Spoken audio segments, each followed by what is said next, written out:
Namaste students.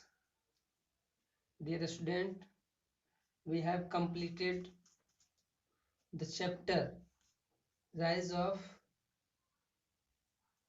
Kingdoms in North India.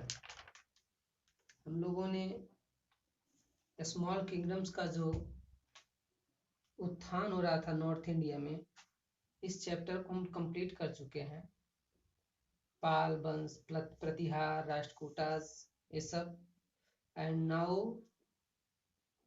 We will explain the question answer of this chapter, that you will listen carefully, and after that you will try to write them in your fair copy.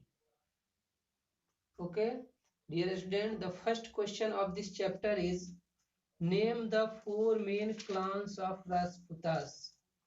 राजपूतों के चार clans कौन कौन है? पढ़ाते समय चूंकि specially ये सब के सब पॉइंट्स मैंने डिस्कस कर चुके हैं, but yet I am explaining the answer of these questions and you will listen carefully.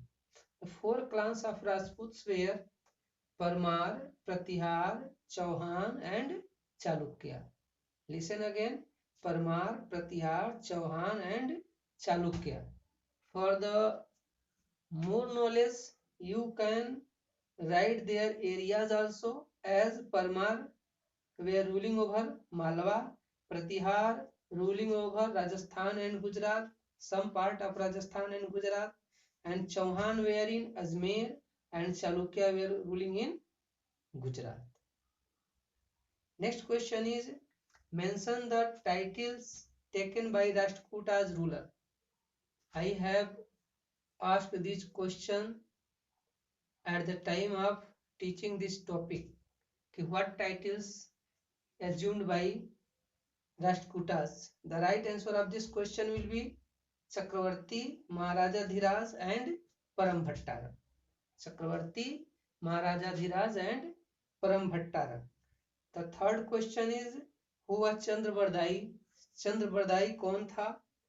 तो Chandrabardai was the courtier of Prithviraj Chauhan, और पृथ्वीराज चौहान का एक दरबारी पोएट था, या दरबारी कह सकते हैं या कोर्ट पोएट कह सकते हैं.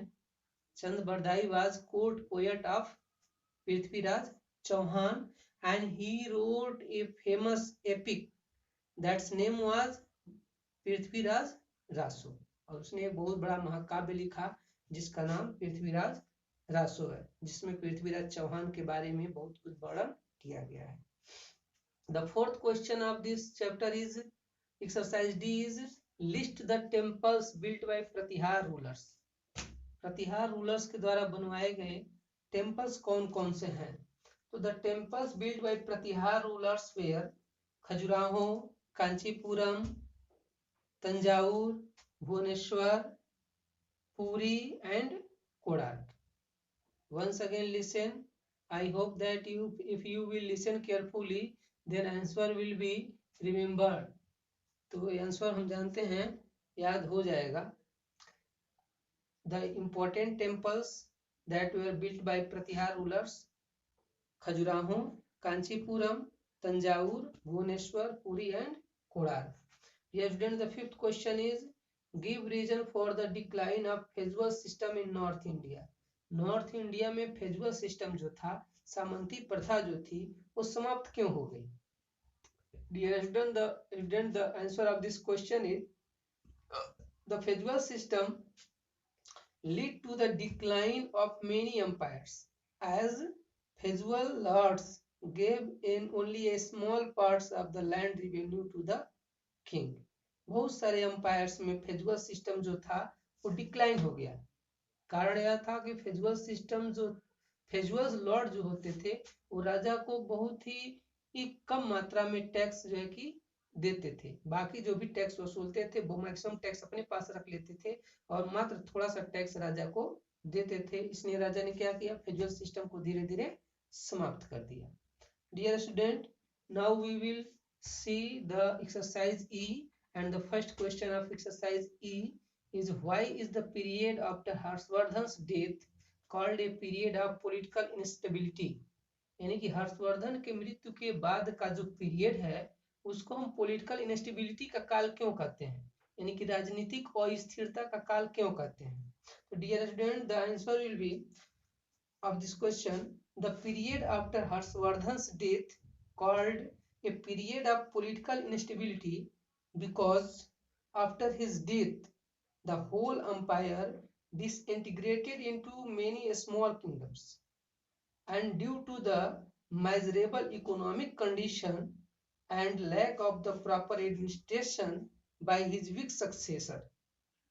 Dear student, हर्षवर्धन के मरने के बाद पॉलिटिकल इंस्टेबिलिटी आ गई, राजनीतिक अस्थिरता आ गई। क्यों?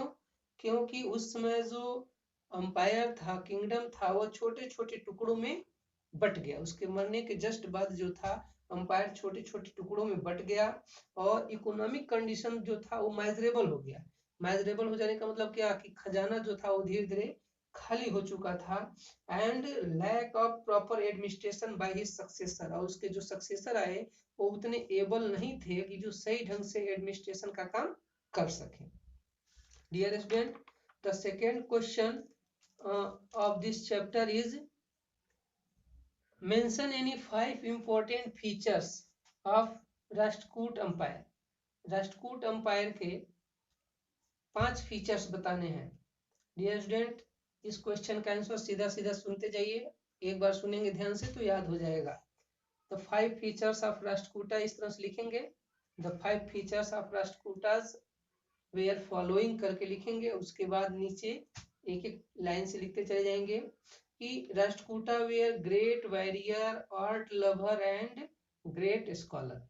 वे आर्ट लवर भी थे, अच्छे विद्वान भी थे और महान योद्धा भी थे। Second, they took up many titles like Chakravarti, Parama Bhattaraka, Maharajadhiraj, ये हो गया second. And third, you can write they maintain huge army, वह बहुत बड़ी सेना रखते थे। And fourth will be they were the follower of Jainism, वे जैन धर्म को मानते थे। And fifth will be Rashtrakutas ruler were great patrons of art and learning, वो पढ़ने लिखने के बहुत बड़े, पढ़ने लिखने वालों को संरक्षण देने का काम भी करते थे। Dear student, listen the third question. Third question is what is the contribution of Pala dynasty in the various field। पढ़ाते समय भी कुछ क्वेश्चंस बच्चों ने एडवांस से क्वेश्चन कर दिया था कि पाला डायनेस्टी का जो है क्या कंट्रीब्यूशन है बहुत सारे फील्ड्स में। तो इसके लिए तो कंट्रीब्यूशन तो बहुत कुछ है, लेकिन हम जो खास खास चीजें हैं उसको हम लिखेंगे कि Pala were the follower of Buddhism. पहला कंट्रीब्यूशन यह है कि Pala were the follower of Buddhism, so they sent many scholars to the distance countries to spread Buddhism. पहला तो कंट्रीब्यूशन यही हो गया, तो चूंकि बुद्धिज्म के फॉलोअर थे इसलिए बहुत सारे स्कॉलर्स को उन्होंने क्या किया, दूर दूर देशों में भेजा कि वे इस रिलीजियन का जो है कि खूब प्रचार प्रसार कर सकें।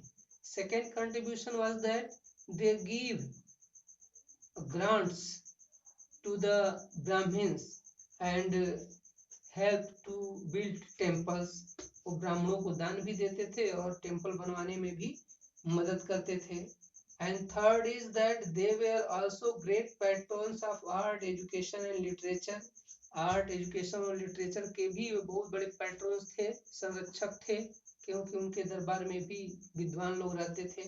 And the most important example in the field of education, the ruler of पाला डायनेस्टी धर्मपाल, जो धर्मपाल था, he built a Buddhist education center that was known as Vikramshila Bihar। These were the important contribution of Pala dynasties in various fields। I hope if you will listen this answer 2 times, I am sure that this answer will be remembered to you। ये answer तुमको क्या होगा, याद हो जाएगा।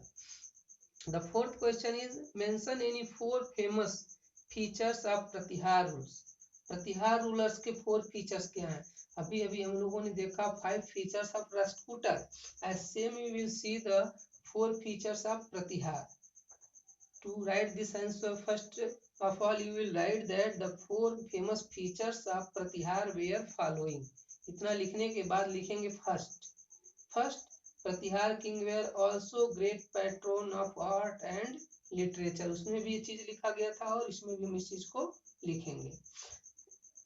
Second is they develop the regional languages. उन लोगों के समय में रीजनल लैंग्वेज जो था, स्थानीय जो भाषाएं थी, वो तेजी से विकास की. They build temples of Khajuraho, Kanchipuram, Thanjavur, Bhubaneswar, Puri, Konark, इन सब मंदिरों को ही बनवाया. And they also fund of miniature paintings. उनके समय में बहुत सारे मिनिएचर पेंटिंग्स का भी विकास हुआ. यानी कि मिनिएचर पेंटिंग मतलब छोटे छोटे चित्र जो मंदिरों की गुफाओं के दीवारों पर एक कहानी के क्रम में सजा करके बनाया जाता था. ये सारा का सारा कंट्रीब्यूशन किसका रहा? प्रतिहारों का था, और यही इनका फीचर्स भी है. The fifth question is describe the economic and social contribution of North India during the medieval period.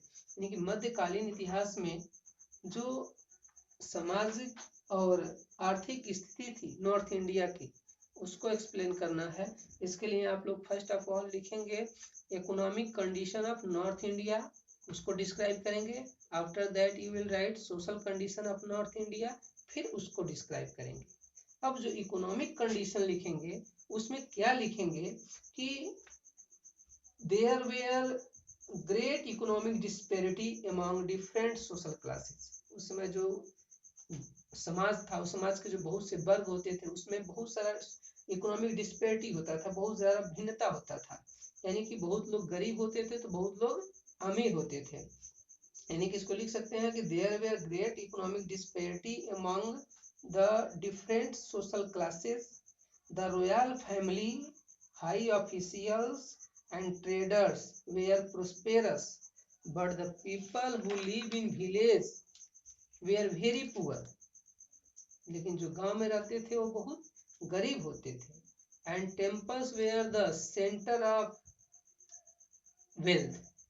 जो मंदिर होते थे वो धन के केंद्र बिंदु होते थे. यानी कि मंदिरों के पास जो होता था बहुत सारा धन होता था. So many invaders attracted to temples and attack on temples.